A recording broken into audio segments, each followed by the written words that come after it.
Is Forrest on the phone? He is, yes. And Randy's on the phone and Meg is on the phone. Hey, Meg.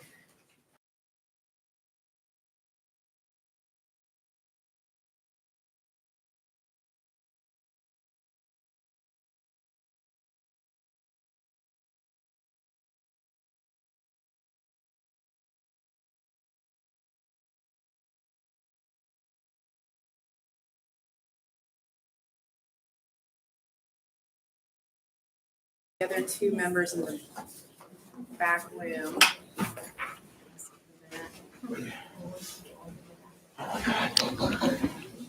Welcome, everyone. We will go ahead and get started here in a few seconds.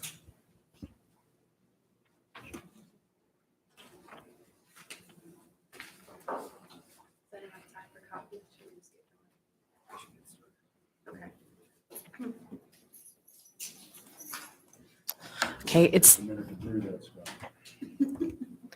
10:05, so we will go ahead and get going. I now call to order this special meeting of the Anchorage Assembly. It is Friday, May 13, 2022. Madam Clerk, would you call the roll, please? Yes, Madam Chair. Ms. LaFrance. Here. Mr. Constant. Here. Ms. Allard. Here. Mr. Cross. Here. Mr. Dunbar. Here. Mr. Perez-Verdia. Here. Mr. Peterson. Present. Ms. Quinn Davidson.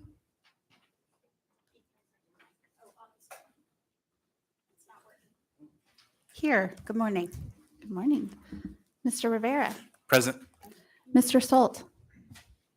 Here. Ms. Zolotel. Here. Madam Chair, you have a quorum. Thank you, Madam Clerk. Please join me in the Pledge of Allegiance. I pledge allegiance to the flag of the United States of America and to the republic for which it stands, one nation, under God, indivisible, with liberty and justice for all. Mr. Constant, would you read the land acknowledgement, please? Yes, thank you. A land acknowledgement is a formal statement recognizing the indigenous people of a place. It is a public gesture of appreciation for the past and present indigenous stewardship of the lands that we now occupy. It's an actionable statement that marks our collective movement toward decolonization and equity. The Anchorage Assembly would like to acknowledge that we gather today on the traditional lands of the Dena'ina Athabascans. For thousands of years, the Dena'ina have been and continue to be the stewards of this land. It is with gratitude and respect that we recognize the contributions, innovations, and contemporary perspectives of the Upper Cook Inlet Dena'ina. Thank you. We have one item on our agenda today. We now have before us item 4A, Assembly Action on Mayoral Veto of Resolution Number AR 2022-98S as amended, a resolution of the Municipality of Anchorage revising and appropriating funds for the 2022 General Government Operating Budget for the Municipality of Anchorage. Mr. Constant? Thank you. I move to override all of the items struck in the veto. Motion to override all strikes in mayoral veto of AR 2022-98S as amended. Second. A motion is on the floor to override all the mayoral vetoes. Can I see that? Absolutely. To override all strikes in the mayoral veto of AR 2022-98S as amended. It has been moved by Mr. Constant and seconded by Ms. Quinn Davidson. Is there any discussion? Mr. Gates, Madam Chair. Go ahead, Mr. Constant. Thank you. I don't have the specific item, but we had an email conversation about an assertion that was made under the language of the veto stating that funds weren't allowed to be used for a certain purpose. Do you remember that? Mr. Gates, yeah.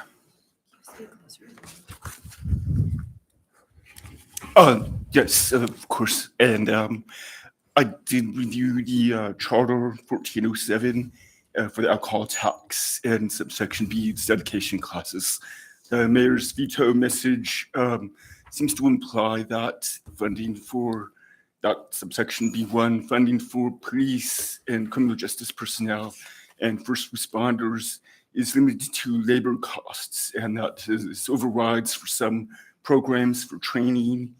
I think the last 4 items in his veto message were basically because they weren't for labor costs and they were for non-labor.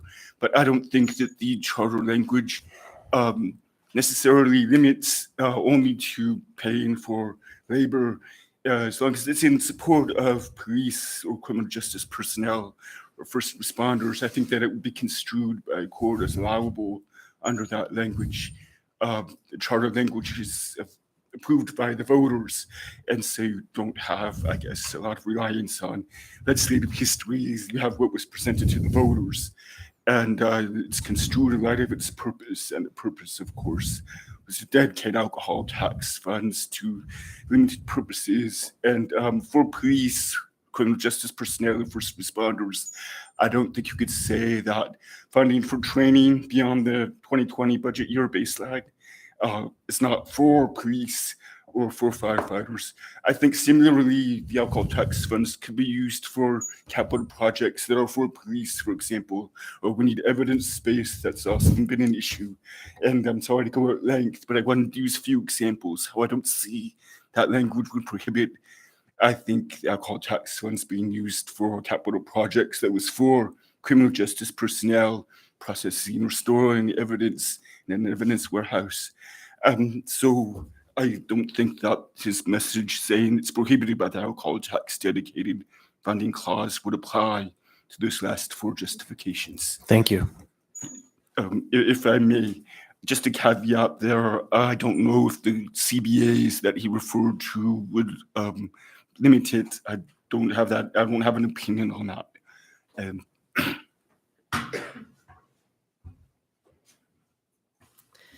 Thank you, Mr. Gates. Thank you, Mr. Constant. Ms. Allard? Madam Chair, hi, Blair. That's what I was looking for. Ms. Can Allard, would you speak into the microphone, Oh, I please? apologize. I'm getting used to this. Thank you.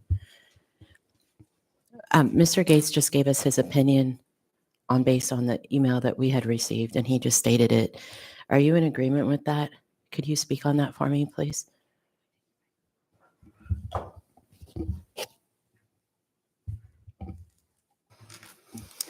Through the chair, Ms. Allard, I think the Department of Law's issue is that the tax requires that it be above the 2020 base service level. And for training and things like that, there's just, it's not first of all, it's not clear that the training in the Assembly's amendments is additional training. And even if it was, that would be above, it's providing new services that were not provided in 2020. Thank you. And Madam Chair, if I may. Go ahead, Mr. Patrick Burke. Through the chair, and to Ms. Allard's question about Mr. Gates' explanation as to B1, we've gone back and forth on this with a number of attorneys within the Department of Law. I think when you read B1 in its entirety, I mean, it is tough because if you excise the parenthetical and you take out the related criminal justice personnel and you read that sentence, it says funding for police and first responders. But I think including the parenthetical, which would be related criminal justice personnel, the word personnel there seems to suggest that the intent was funding for police personnel, funding for related criminal justice personnel, funding for first responders personnel. So not increasing the police might be inconsistent with that B1, not increasing personnel per se. But given the way it's written, it's hard to decide what the actual intent was. Thank you. Thank you, Ms. Allard. Next is Ms. Zalatel and then Mr. Constant. Ms. Zalatel?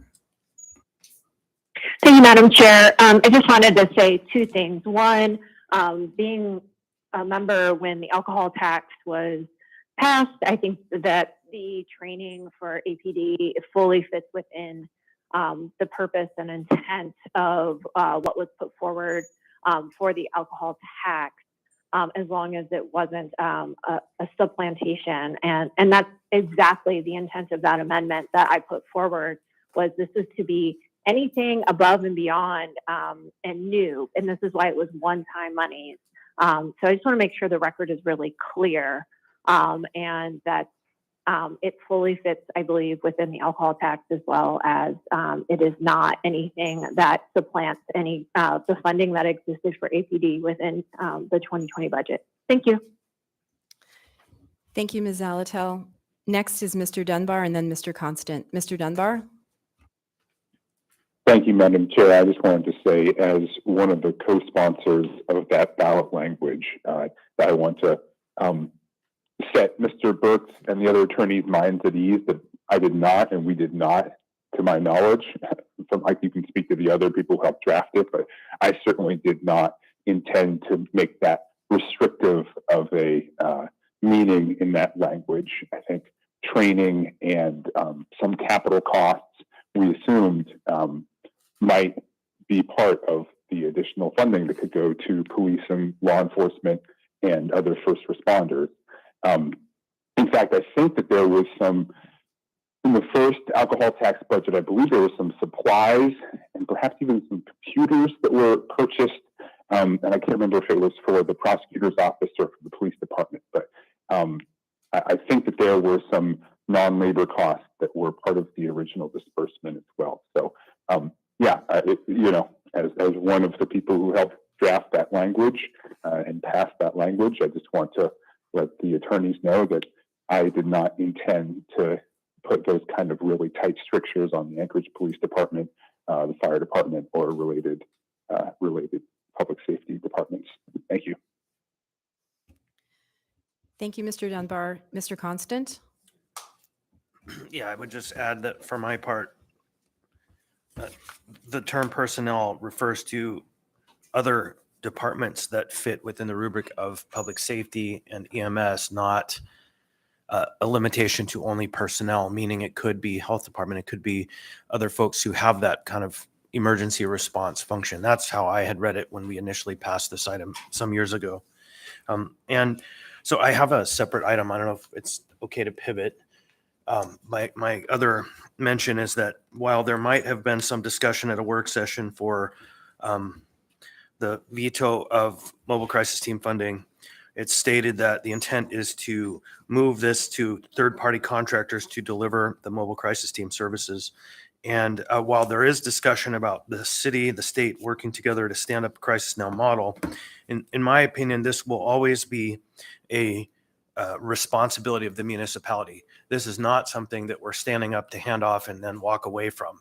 The whole purpose of adding these funds is to establish an ongoing effort to provide these services. And so if in fact we do move towards a partnership model, that's great. But that doesn't mean that we're not intending to see these services be driven by the municipality until further notice. Thank you, Mr. Constant. Next is Ms. Allard. Thank you, Madam Chair. I wanted to comment on Mrs.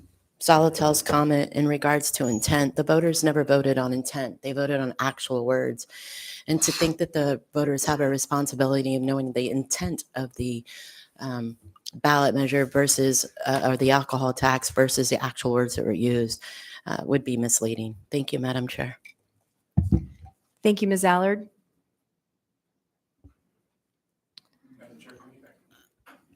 Sure, go ahead, Mr. Burke.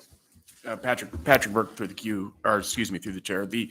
Assuming that the what we've just heard about the intent of V1 is accurate, I think the question I would have to Ms. Alatel, to the extent it's appropriate that I ask questions, has anybody from APD indicated that this funding will actually increase the service levels contained in the actual operating budget? I mean, I guess that would be a relevant fact to decide if, in fact, these funds aren't afoul of subsection E. I think it's a different issue. I think it's slightly different. If she doesn't want to answer, I will. Meg, because he kind of pointed to Meg, but I would answer if she doesn't. Mr. Burke, is that a question to Ms. Alatel? To the Just- extent that's appropriate, that would be a question that maybe to the body, if anybody has any relevant information on that, it might help the Department of Law decide. I do. Right, that's typically not our practice, but go ahead, Mr. Constant. Thank you. So here is how I would address a baseline assumption. If we appropriated funding from the alcohol tax for this purpose, it would be the assertion of the body that these should be training funds above the levels that were provided for in the operating budget. And so I think you could derive a baseline assumption that should we have put it in there based on the language of the tax in the charter, that it is intended to be in addition. And so there has been conversation between members of the police force and various other units who are involved with the police force, not wanting to dig too deeply into that. But I think even before you go to that step, you could make the assumption that we as a body, as we approve this appropriation, assumed that it would be above whatever training was already in the hopper. Thank you, Mr. Constant. Seeing no other members in the queue, members may proceed to vote on the motion to override all strikes in the mayoral veto of AR 2022-98S as amended. Mr. Salt, No. Miss Allard, No. Mr. Peterson, Yes. Mr. Rivera, Yes. Mr. Cross, No. Miss LaFrance, Yes. Mr. Constant, Yes. Ms. Zolotel, Yes. Mr. Dunbar, Yes. Ms. Quinn Davidson, Yes. Mr. Perez Verdia. Yes. That motion passes 8-3. Thank you, Madam Clerk. Next, we have audience participation. Are there any members of the public here who wish to speak? If so, please come forward. Seeing no one, we will move on to assembly comments, and we will start on the phone with Mr. Dunbar. Thank you, Madam Chair. No comment. Thank you, Mr. Dunbar. Mr. Solt? Thank you, Madam Chair. No comment. Thank you, Mr. Solt. Ms. Zolotel? Thank you, Madam Chair. Looking forward to seeing you guys again soon. Thanks. Thank you, Ms. Zolotel. Mr. Perez Verdia, any comments? Thank you, Madam Chair. No comments. Thank you, Mr. Perez Verdia. Mr. Rivera, any comments? Thank you, Madam Chair. No comment. Thank you, Mr. Rivera. Ms. Allard? No comments. Thank you. Thank you, Ms. Allard. Mr. Cross? Thank you, Madam Chair. No comment. Thank you, Mr. Cross. Mr. Peterson? Thank you, Madam Chair. No comment this morning. Thank you, Mr. Peterson. Ms. Quinn Davidson?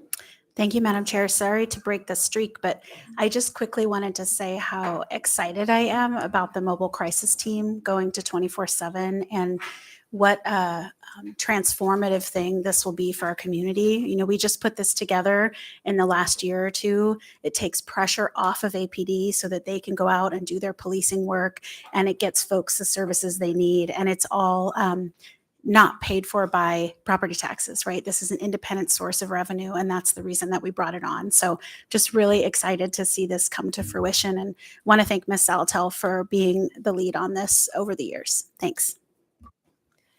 Thank you, Ms. Quinn Davidson. Mr. Constant? Thank you. No comments. Thank you, Mr. Constant. That brings us to adjournment. Is there a motion?